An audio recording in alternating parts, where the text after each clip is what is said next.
십자가가 의미하는 거, 십자가가 상징하는 게 뭘까요? 라고 많은 분들한테 물어보면 한 5가지로 우리가 추격할 수 있을 겁니다. 첫째 뭐냐면 십자가는 뭐를 의미하냐? 신앙의 상징이다라고 생각할 수 있습니다. 주님의 희생과 구속을 나타내는 기독교의 신앙의 어떤 아이콘이다, 이렇게 떠올릴 수가 있죠. 두 번째는 희생과 사랑이다라는 걸로 떠올릴 수가 있습니다. 예수 그리스도의 희생을 통해서 무조건적인 희생과 사랑을 통한 상징, 그것이 십자가다라고 볼 수가 있고요. 또 구원과 새로운 시작이다라는 의미가 될 수도 있습니다. 신앙의 여정에서 우리가 새로운 삶을 시작할 수 있다라는 희망의 메시지로 십자가를 볼 수가 있죠. 또 고난이다 또는 고난과 인내다, 이렇게 우리가 상징적으로 생각할 수 있습니다. 우리가 신앙생활에서 겪는 어려움, 이런 시련, 이런 걸 극복할 수 있는 힘이 되는 상징, 그것이 십자가가 아니냐, 이렇게 보고 있는 거죠. 어떻게 보면 이제 마지막으로 연결과 화합이라는 의미로 우리가 십자가를 생각할 수가 있겠죠. 이 수평선과 이렇게 수직선이 이렇게 돼 있는 게 십자가 아닙니까? 그렇죠? 하늘과 땅, 또 인간과 하나님의 연결을 상징하는 것이 십자가이다라고 이렇게 생각할 수 있습니다. 십자가라고 하는 의미가 어렵고 힘들지만요, 이를 감당하면 모두가 행복해지고 모두가 화합해질 수 있는 이런 멍에요 책임이다라고 생각할 때, 우리 예수님께서 지셨던 십자가는 분명히 우리 죄를 담당하시려고 했던, 우리의 허물을, 우리의 죄악 덩어리를 없애시려고 했던 것이 분명한 걸 믿으시기를 바랍니다. 사순절 기간이에요. 예수님께서 지셨던 십자가를 우리가 생각해보는 기간입니다. 2025년도를 살고 있는 우리 그리스도인들이 어떻게 이 십자가를 감당하고 담당해야 할까? 또 우리가 이렇게 감당해야 될 십자가는 또 무엇이 있을까? 생각해보는 오늘 아침이 되시기를 바랍니다. 이 십자가형이라는 것은 원래 이집트에서 시작됐다고 그래요. 그때 이집트에서 시작돼가지고 또 로마, 또 그리스 이 제국으로 들어왔고, 예수님께서 그때 당시에 십자가의 처형이 되셨는데, 사실상 이 십자가의 처형은 종교적인 처형의 형들은 아니었다고 그래요. 정치범에게 해당하는 형들이 십자가 형들이었다 합니다. 우리가 이 뒤에 보이는 이런 십자가 모양도 있고요, 또 T자로 되어 있는 십자가 형들도 있어요.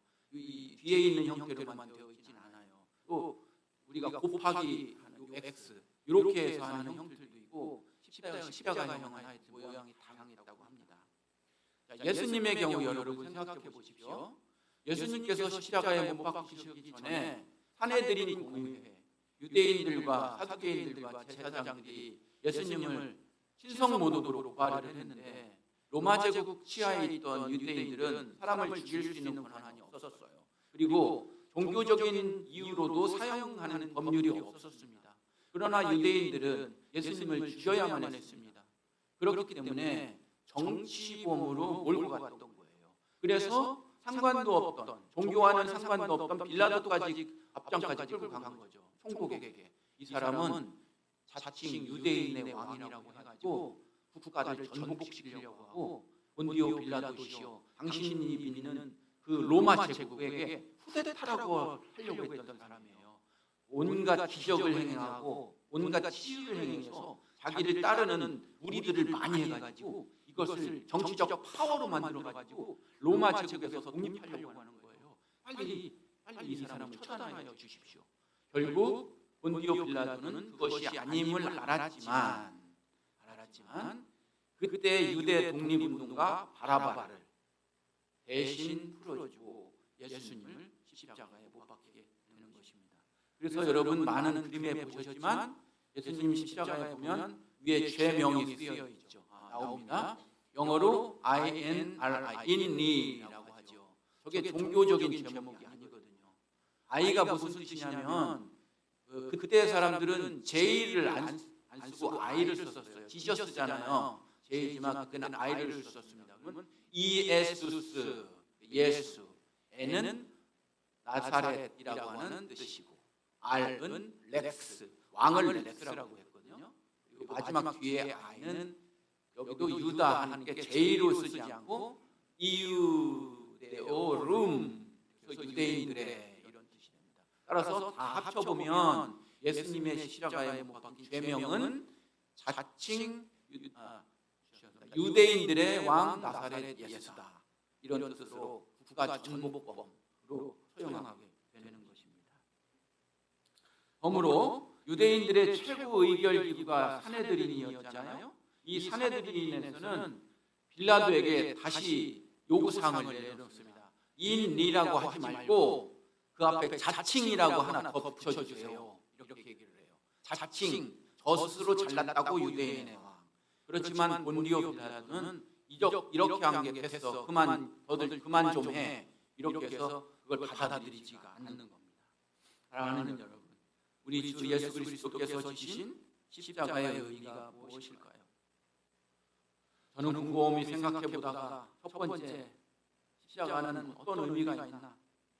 독생자를 십자가에 죽이시면서 같이 인간의 죄를 대신해 주는, 조건 없이 주는 사랑이 십자가였다는 것입니다. 두 번째는 하나님 본인이 희생했다는 뜻입니다.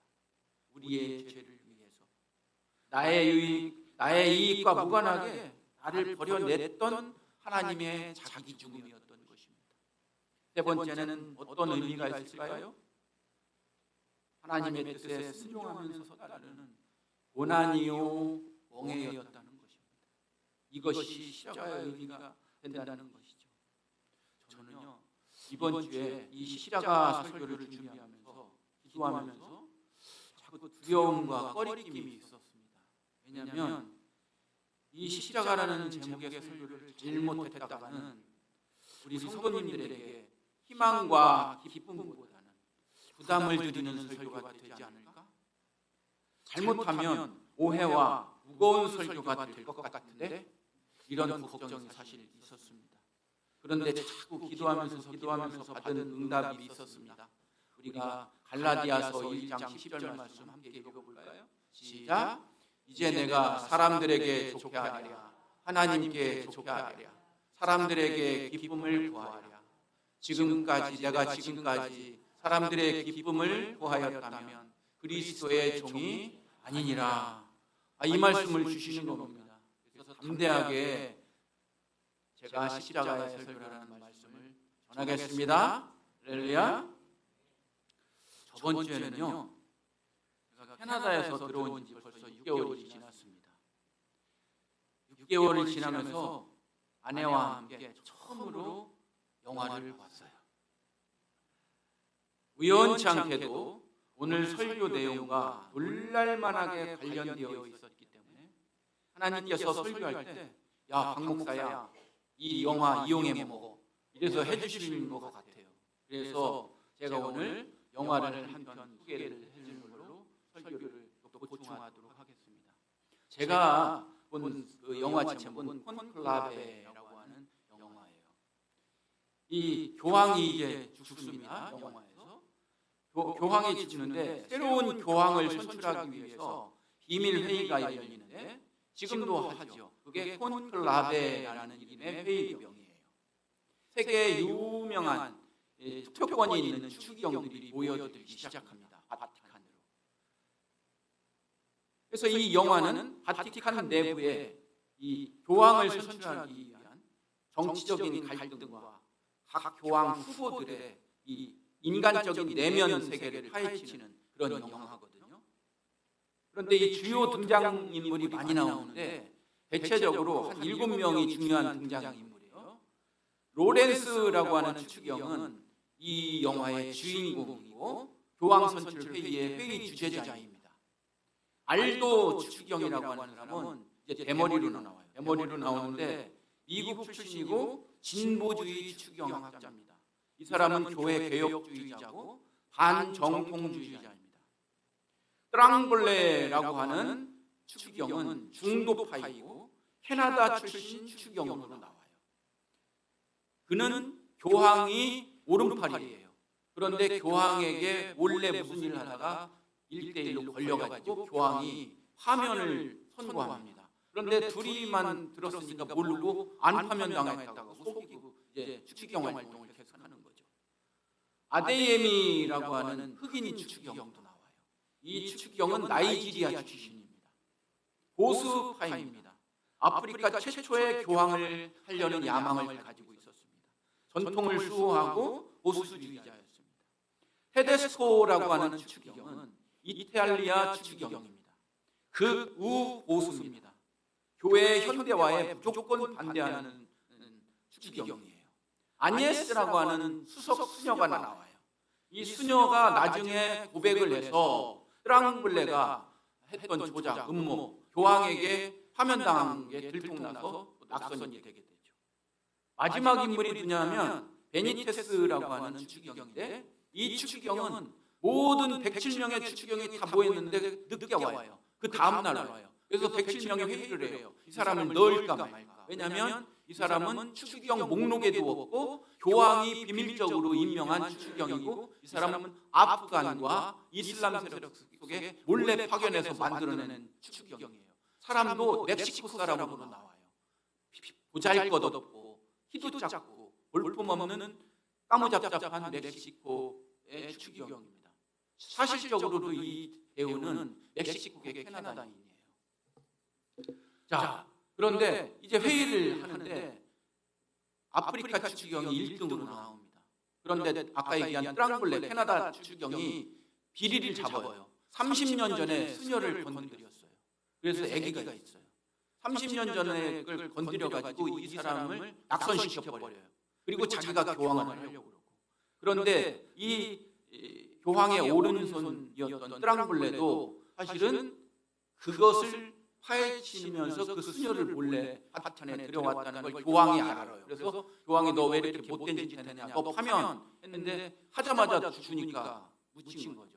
그런데 그걸 알고 있는 사람이 있었으니 아니에스라고 하는 수석 수녀였어요. 그 수녀가 그것을 파헤쳐서 추기경들한테 고발을 합니다. 그래서 자동적으로 트랑블레도 낙선을 하고 말죠. 그랬는데 마침 밖에서 폭발 사고가 나요. 알고 봤더니 이슬람 구구주의자들이 살인 폭탄을 터뜨려가지고 50여 명이 죽고 수백 명이 다치는 사건이 납니다. 이걸 놓고 108명의 추기경들이 회의를 하게 되는 거죠. 그 회의 중에서 극우 보수 이탈리아 출신 테데스코 추기경이 이런 말을 합니다. 상대주의 교리의 결과물이 이것이다. 성스러운 땅에 모스크와 첨탑을 허용했더니 저 무슬림들이 일으킨 행위를 봐라. 지금 우리에게 필요한 것은 종교 전쟁과 저 짐승들과 싸울 전쟁을 이끌 지도자가 교황이 되어야 된다. 우리는 저들을 받아들였지만 저들의 땅에서 그들은 우리를 받아들이지 않고 있지 않느냐, 이렇게 발언을 합니다. 그러니까 마지막에 들어온 멕시코 추기경 베니테스가 조용히 일어나서 이런 고백을 합니다. 방금 전쟁이라고 하셨는데 여러분이 전쟁에 대해 무엇을 알고 계시는지 궁금합니다. 저는 수많은 이슬람 국가에서 이 나라와 저 나라를 옮겨 다니며 특히 카불에서는 선교를 하면서 수많은 크리스찬과 무슬림들의 시신을 보았습니다. 방금 우리가 싸워야만 한다고 했는데 우리가 진정 싸워야만 하는 것은 오늘 아침 폭파 사건을 일으키는 것처럼 그런 망상에 빠진 사람들이 아닌 우리 각자의 마음속입니다. 우리는 지금 증오에 불복하고 혀를 가르는 것이 아니라 모든 여성과 남성을 대변할 수 있는 사람이 되어야 합니다. 라고 외치죠. 그래서 결국 생각지도 못했던 이 베니테스 멕시코의 이슬람 지역에서 출신의 추기경이 교황으로 뽑히게 됩니다. 듣보잡한 추기경 베니테스가 교황에 선출되는 것이죠. 그리고 그 교황명을 이노센티우스라고 붙입니다. 이노센스, 결벽한, 죄가 없는, 경건한 이런 뜻이 되는 것이죠. 그런데 새로운 문제가 발생해요. 뭐냐면 새롭게 뽑힌 베니테스는 인터섹스였어요. 인터섹스가 뭐냐면 생물학적 성별이 남성과 여성의 전형적인 범주에 맞지 않는 사람을 인터섹스라고 합니다. 유전적인 요인으로요, 염색체가 XX 또는 XY가 아닌 사람을 얘기해요. 호르몬의 차이 때문에 이 태아 발달 중에 호르몬이 어떻게 과다 분비가 되고 이렇게 돼가지고 정상적인 성분별이 되지 않는 그런 형태인가 봐요. 그래서 인터섹스는 개인적인 성 정체성, 개인적인 성 정체성은 내면의 의식 속에 있는 거라고 한다면, 이 인터섹스라는 건 생물학적으로 이 신체 구조가 특성이 이렇게 혼합되어 있다, 이런 뜻입니다. 이걸 안 이 로렌스 추기경이 이제 상담을 하는데 본인의 성장 과정을 이야기합니다. 내가 어릴 적에는 이런 상태인 줄 몰랐고, 신학교에 다니고 있을 때도 엄격하고 단조로운 생활을 하고 있었기 때문에 내 몸이 이런 건 몰랐고, 젊었을 때 30대 후반에 맹장염이 걸렸는데 맹장염 수술하다가 이걸 밝혀졌다. 그래서 복강경 자궁 절제술을 하려고 했고, 이것을 교황에게 이야기하려고 했지만 교황은 이를 인정해 주었고, 네가 가진 그 육신 그대로 하나님이 주신 것이기 때문에 그 육신 그대로 성직자 생활을 해라 하고 교황이 허락을 해주어서 지금까지 왔다는 것이죠. 사실 그의 몸은 교황과 자기밖에는 몰랐었던 겁니다. 그런데 이 스위스에서 병원에 왔다 갔다 한 게 들통이 나서 이제 이게 드러나고 수면 위로 떠올랐던 것입니다. 그런데 저는 이 새로 뽑힌 베니테스 교황 후보자가 이런 고백을 영화에서 하고 있습니다. 뭐냐면, 저는 저와 같은 이러한 몸을 입고 살면서 이 세상에 확신이라고 하는 확신들 사이에서 내가 살아서 존재한다는 것이 어떤 의미인지 압니다 라고 로렌스에게 자신의 말을 이야기하고 있는 것이죠. 콘클라베라는 이 영화는 단순한 종교 얘기가 아니라 현대 사회의 복잡한 문제, 대표적으로 그들만의 정치적인 문제, 좌익, 우익, 중도, 추경들 속에서 이야기했던 그런 것들, 그리고 교황 후보자 추경의 성 정체성에 대한 문제, 이런 것들을 다루었을 때, 사랑하는 여러분, 오늘 주일 아침에는 우리 교회가 2025년도를 살아가면서 감당해야 할 십자가가 무엇인가 우리가 말씀을 나눠보고자 하는 것입니다. 첫 번째, 특히 한국 교회가, 한국 사회가 멍해져야 할 십자가는 분열된 국민 정서에 대해서 회개와 반성이 필요한 십자가라는 것입니다. 두 번째, 세계 교회와 국내 교회에 대해서 짊어져야 할 십자가가 있는데 대표적으로 성적인 문제입니다. 세 번째는 가정의 문제입니다. 첫 번째, 아직까지 존재하고 있는 분열의 온상이 되고 있는 좌익과 우익, 진보와 보수, 이른바 색깔 논쟁, 이념 논쟁이 한국 사회와 교회를 분열시키고 있는 현실입니다. 한국 사회와 교회가 이것을 극복하지 못하고 수십 년간 혼돈과 반목과 분열의 늪 속에서 허덕이고 있는 것입니다. 요즘 한국 교회도 양 진영의 목사님들이 투쟁적으로 설교에 말씀 선포라는 명목으로 혈전을 벌이는 걸 볼 수가 있습니다. 교회의 이런 두 대립에 대해 상호 이해와 화해가 그리스도 안에서 필요한 십자가인 걸 믿으시기를 바랍니다. 돈으로도 못 가요, 하나님 나라. 잘생겨도 못 가요. 하나님 나라. 못생겨도 못 가요. 하나님 나라. 믿음으로 가는 나라. 하나님 나라. 감리교인도 못 가요. 하나님 나라. 장로교인도 못 가요. 하나님 나라. 믿음으로 가는 나라. 하나님 나라. 좌익으로도 못 가요. 하나님 나라. 우익으로도 못 가요. 하나님 나라. 진보도 못 가요. 하나님 나라. 보수도 못 가요. 하나님 나라. 믿음으로 가는 나라. 하나님 나라. 둘째, 교회의 성적인 분열입니다. 미국이나 캐나다는 단축 용어로 LGBTQ라고 그래요. I도 이제 들어가고 A도 들어가거든요. 화면에 보시면 LGBTQ가 뭐냐면 L, 레즈비언, G, 게이, B, 바이섹슈얼, T, 트랜스젠더, T, I는 이제 간성, 인터섹스, 아까 그 신부 같이 인터섹스, A, 이거 어섹슈얼, 무성애자가 있고, Q는 큐어, 이런 축약어예요.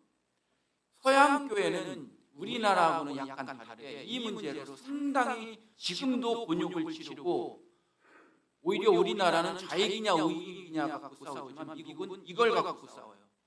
여러분, 우리가 이제 감리교죠. 특별히 우리 이 감리교, 미국 감리교회가 UMC라고 그럽니다. United Methodist Church. 이 UMC가 몇 년 전부터 이제 갈라졌어요. 이 성 문제가 가지고 이걸 인정하느냐, 인정하지 않느냐를 가지고. 그래서 인정하자가 UMC가 정통적으로 계속 가요. 인정할 수 없다. 우리는 그건 죄악이라고 생각한다. 그래서 50%가 나왔어요. 50%가. 거기 50%. 그래서 똑같이 50%로 미국과 캐나다는 존재해요. 찬성과 반대 교단이. 새롭게 형성된 반대 교단이 GMC로 등장합니다. General Methodist Church. 이른바 성소수자에 대한 문제와 이런 문제의 해결이 이 시대의 십자가일 수 있다는 말입니다. 여기에 대한 개인적인 찬반의 피력은 사실상 해결 방안은 아닐 겁니다. 다양한 문화와 접근 또한 기독교적 해결 방안이 주어진 십자가가 아닐까 생각합니다. 덧붙여서 저는 개인적으로 우려스러운 것은 이러한 성적인 취향이나 성향을 인정한다고 하더라도 다른 유형의 다양한 성적 스타일을 그러면 어떻게 처리할 것이냐. 예를 들어 볼까요? 아브라함 때부터 구약시대 사람들은 결혼 제도가 무슨 제도였습니까? 일부 다처였죠. 남편이 하나고 부인이 여럿이에요. 지금도 이슬람은 일부 다처예요. 이들은 성소수자가 아니라 오히려 성다수자인데 죄인 취급받고 있어요. 그런데 우리의 믿음의 조상 아브라함도 그렇게 살았거든요. 이 사람들은 뭐를 어떻게 처리할 거예요? 또 하나, 반대로 티베트에는 다처일부제예요. 성경 속에 나오는 짐승과 짐승과, 그리고 남자 한 사람과 여자 한 사람이 결혼 생활을 하는 게 우리는 부부라고 생각하죠? 왜 꼭 그래야만 하는데? 남자 둘과 여자 둘이 4명이 부부 생활할 수는 없어? 수많은 도전이 옵니다. 근친혼은 어떻습니까? 우리나라 사만시대 때는 근친혼이었어요. 부여, 고구려, 동해 이럴 때에는 사촌끼리, 육촌끼리 결혼했어요. 이러한 사람들도 우리도 인정해줘. 우리는 성소수자 아니야? 왜 우리는 안 해? 라고 하는 도전이 생길 때 그 수많은 tuk의 파괴는 어떻게 감당할 겁니까? 또 하나, 그렇다면 죄란 무엇인가를 어떻게 앞으로 정의해 내려가야 할까요? 어떻게 교회 성직자의 자격 제도를 정해야 할까요?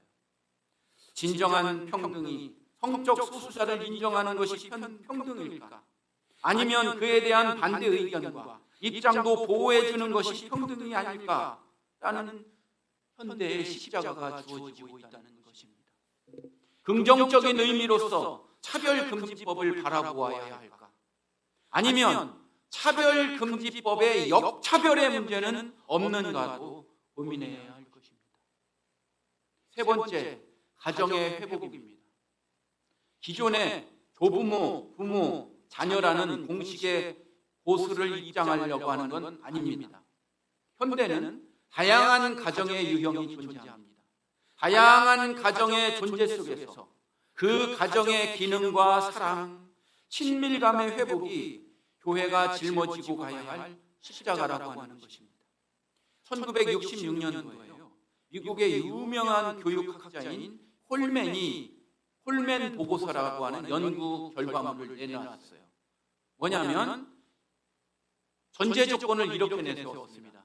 학교의 학생들이 학업성 지도를 잘하게 하는 근본 요인, 그러니까 공부를 잘하게 하는 근본 요인은 정책을 만드는 사람들, 교사들, 학교 행정가, 학급당 학생 수, 교구제들, 학교 도서관이나 연구 시설들, 예산 규모, 교사의 보수 수준, 교과 과정의 품질, 이런 것들이 학생들의 학업성 지수를 올려줄 수 있다는 전제로 연구했어요.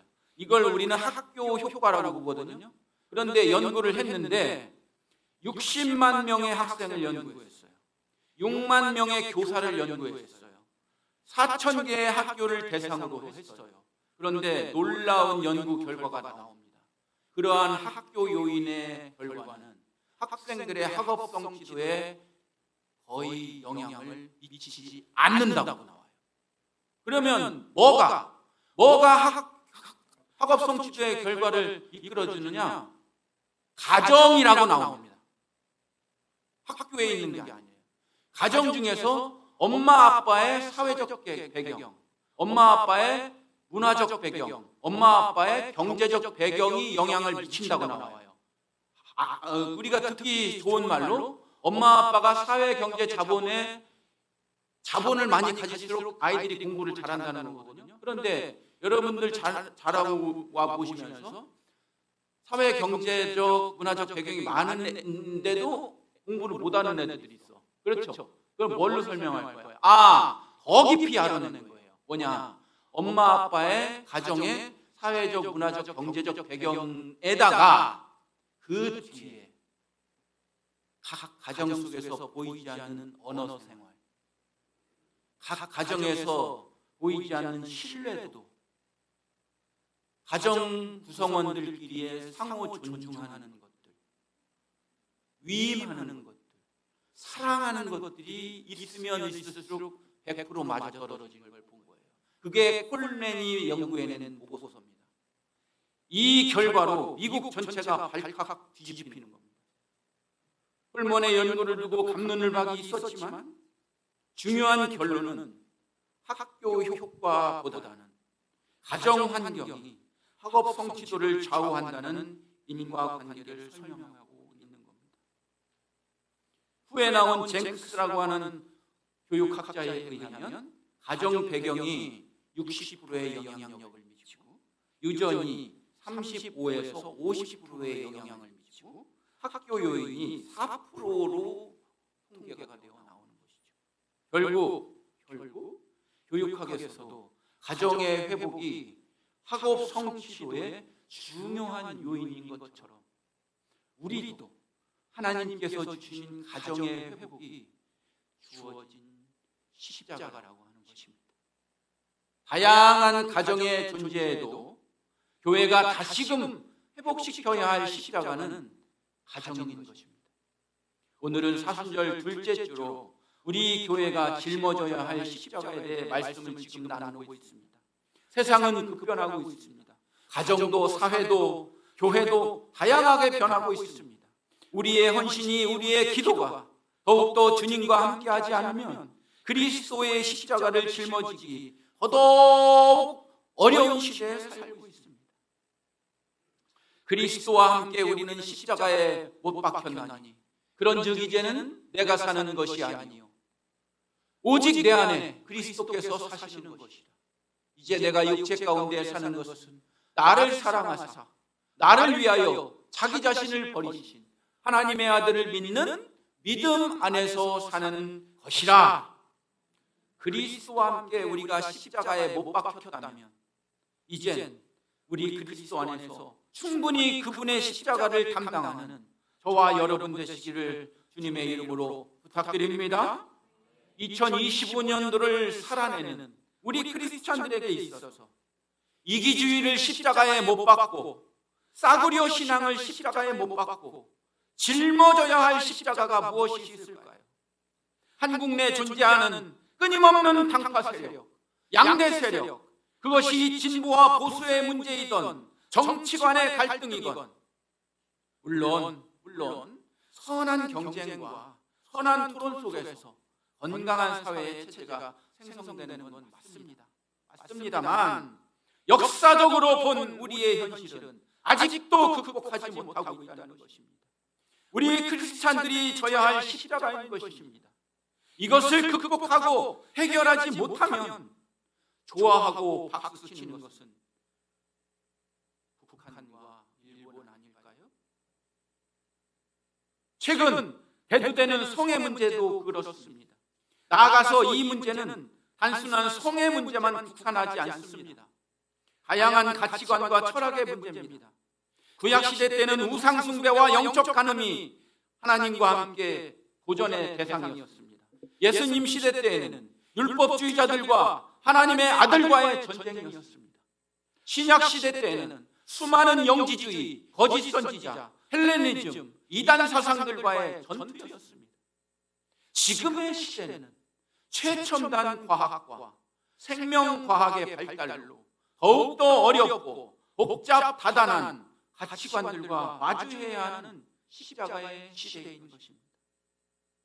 마지막 날에는 사랑이 식어진다 하였습니다. 메시아가 저 산에 있어도 믿지 말고 이 산에 있어도 믿지 말라야 하는 혼돈의 시대를 살고 있습니다. 가정이라는 존재가 파괴되어 가고 있다는 것입니다. 가정이라는 의미는 순수한 엄마, 아빠, 자녀들 이러한 개념이 아닙니다. 순수한 혈연 공동체의 회복이라는 의미를 뛰어넘는 겁니다. 교회의 공동체, 사회의 공동체, 집안의 공동체가 무너져 내리고 있다는 것입니다. 사랑이 식어지고 저만이 사랑만 받으려는 이기주의의 팽창시대라고 하는 것이죠. 이것이 우리 크리스찬들이 회복해야 할 십자가임을 알고 더욱 짊어져야 함을, 책임져야 함을 믿으시기를 바랍니다. 제가 페이스북을 하는데요, 어떤 페이스북 하시는 목사님이 게시한 글을 제가 잠깐 읽어드릴 테니까 잘 들어보세요. 신앙이 셀까 정치가 셀까? 정치가 세다. 서로 다른 정당인이 한 교회에 만나면 형제 자매라 사랑하는 모습을 보이다가 서로 다른 정당인이 확인되면 원수가 되는 것이 세기 때문이다. 신앙이 셀까 지역 파벌이 셀까? 지역 파벌이 세다. 서로 다른 지역 출신이 한 교회에서 만나 사랑한다 하다가 서로 다른 지역 출신이 확인되면 멀어지는 것이 세기 때문이다. 신앙이 셀까 학연이 셀까? 학연이 세다. 같은 교인의 자녀를 고용할까? 전혀 모르는 같은 대학교 후배를 고용할까에 후자가 더 세게 작용하는 걸 많이 보았다. 신앙이 셀까 돈이 셀까? 돈이 세다.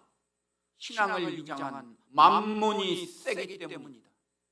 신앙이 셀까 이데올로기가 셀까? 이데올로기가 세다. 그래서 한국 기독교가 이 모양이다. 신앙이 셀까? 하나님이 셀까? 목사가 셀까? 목사가 세다. 나는 지금도 예수님을 이기고 산다. 이게 아는 목사님이 올린 페이스북의 내용입니다. 사랑하는 여러분, 마지막으로 여러분이 잘 아시는 엔젤라 헌트라는 분의 세계의 나무 이야기를 드리려고 합니다. 어느 산마루에 세 개의 나무가 있었답니다.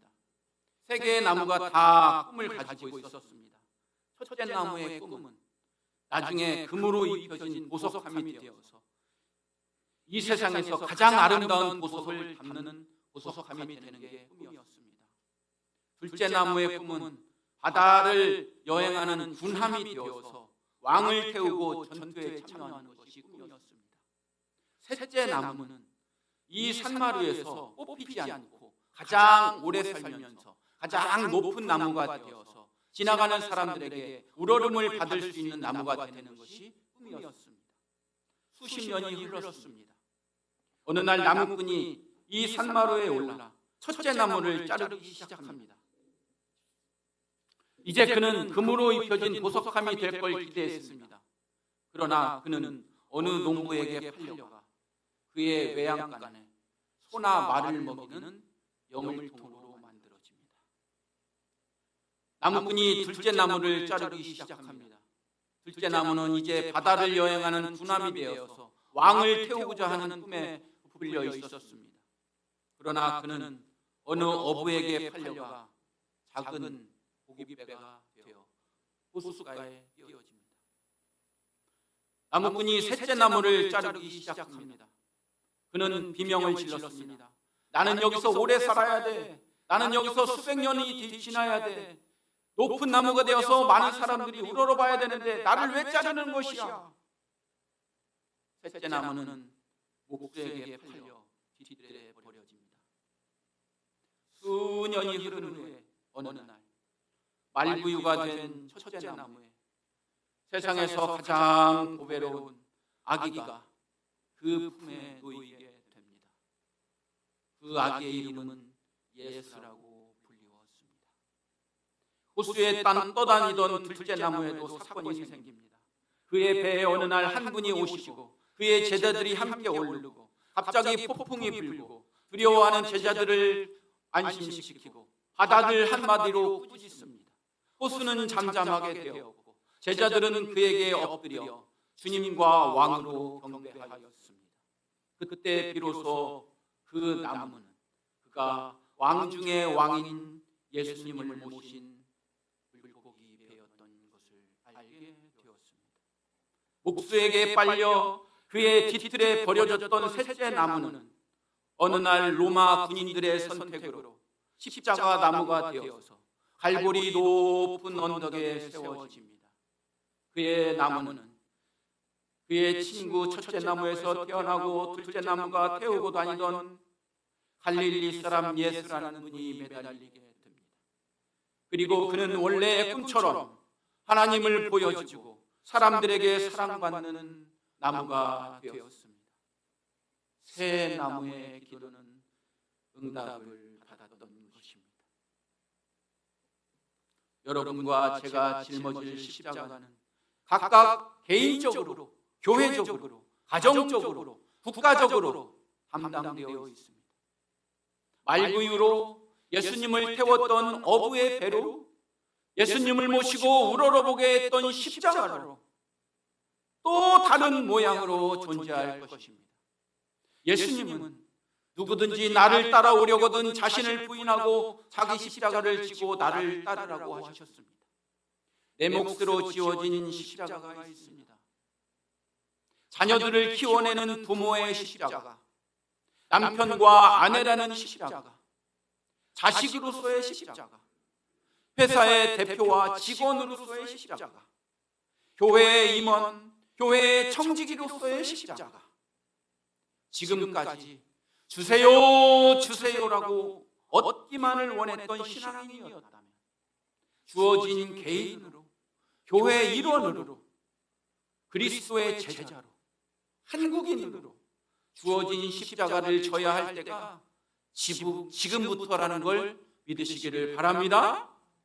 내게 주어진 십자가 지고 주님을 따라야만 참된 주님의 제자가 되고 성도가 되는 걸 믿으시기를 바랍니다. 평생토록 변치 말고 십자가 지시고 주님을 따르시는 저와 여러분 되시기를 주님의 이름으로 축원합니다. 기도합니다. 누구든지 나를 따라오려거든 자신을 부인하고 자기 십자가를 지고 나를 따르라고 하셨습니다. 주님의 십자가를 달게 지는 저희들 되게 하여 주시옵소서. 대한민국을 불쌍히 여겨 주시옵소서. 끊임없이 해결받지 못하는 양극 갈등 귀신에서 헤어나오게 하여 주시옵소서. 그것을 예수님으로 섬기지 않게 하여 주시옵소서. 잘생겨도 못 가요 하나님 나라, 못생겨도 못 가요 하나님 나라, 믿음으로 가는 하나님 나라를 잊지 않게 하여 주시옵소서. 역사적으로 이어져 내려오는 비기독교적 성관념과 철학과 사상들에서 이길 수 있는 십자가의 길을 걷게 하여 주시옵소서. 사랑이 식어가는 세상 속에서 그리스도의 사랑의 십자가를 잘 감당하는 저희들 되게 하여 주시옵소서. 예수님의 이름으로 기도하옵나이다. 아멘. 우리 다 함께 일어서셔서 찬양합니다.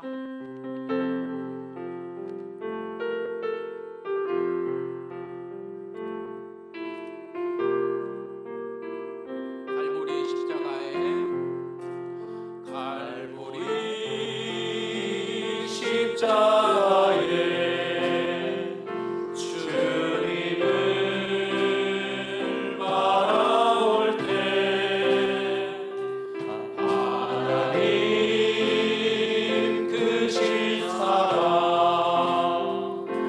너무나 고마워라.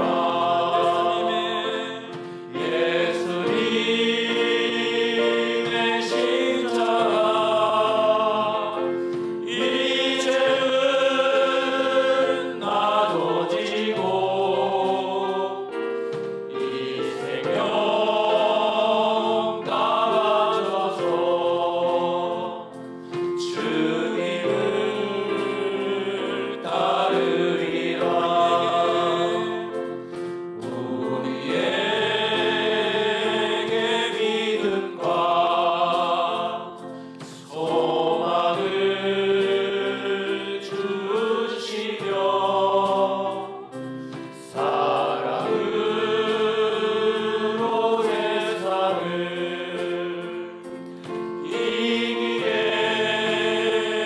하셨네. 예수님의 십자가 이제는 나도 지고 이 생명 다 바쳐서 주님을 따르리라. 우리의 모든 간구 응답해 주시며 기도의 은혜로서 충만케 채우시네. 예수님의 십자가 이제는 나도 지고 이 생명 다 바쳐서 주님을 따르리라. 예수님의 십자가 이제는 나도 지고 이 생명 다 바쳐서 주님을 따르리라. 이제는 우리 주 예수 그리스도의 은혜와 하나님 아버지의 무한하신 사랑하심과 성령님의 감화 감동하시는 역사가 자기에게 주어진 십자가가 무엇인지를 깨닫고 내게 주어진 십자가 내가 지고 가리라 다짐하는 우리 교회 좋은 교회 식구들 머리머리 위에 지금부터 영원토록 함께 하시기를 간절히 축원하옵나이다.